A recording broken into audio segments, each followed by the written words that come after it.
Imagine living in a town where people drink more Coca-Cola than water. Sounds like an exaggeration. It's not. This is real life in Camula, a small town in southern Mexico where soda isn't just a beverage. It's become a part of daily routine, culture, and even religion. In Camula, the average person drinks over half a gallon of Coca-Cola every single day. That's nearly 2 liters per person. Children, teenagers, adults, the elderly, everyone drinks Coke. Several times a day. It's as normal and essential to them as water is to the rest of the world. But the effects of this habit are visible everywhere. Nearly 40% of the population is obese. More than 35% of residents suffer from diabetes. And most alarming of all, diabetes is now the second leading cause of death in the region.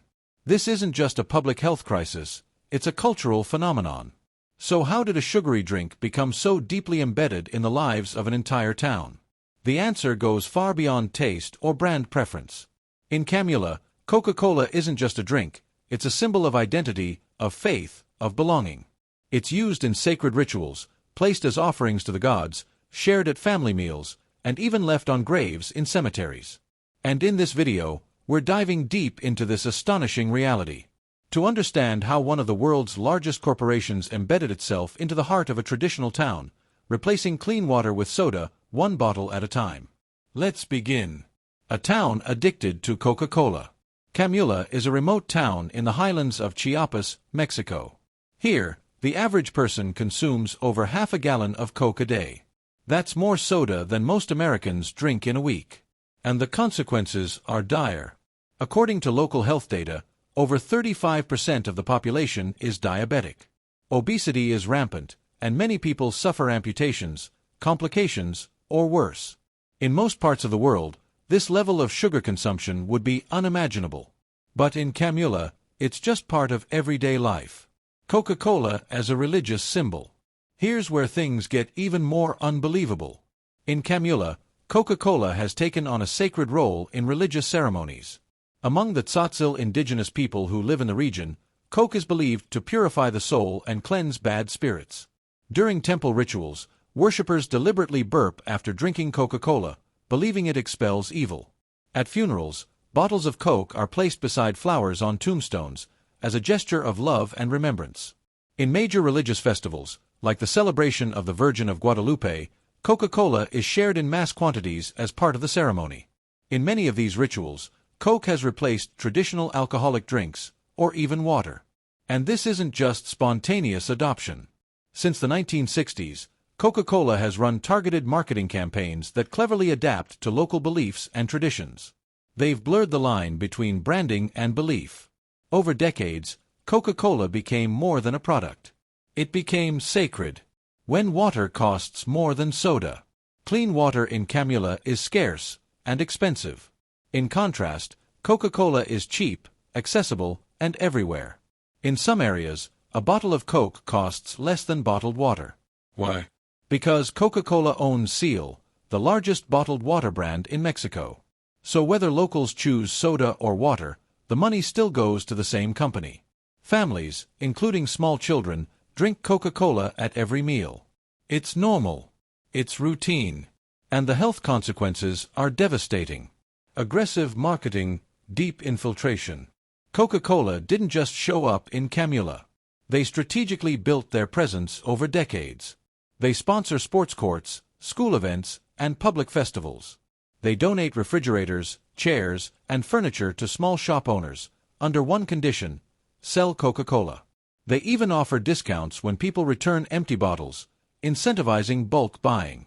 For poor communities, these economic favors aren't just helpful, they're essential. Over time, Coca-Cola didn't just become a drink. It became part of everyday survival. Deadly health consequences.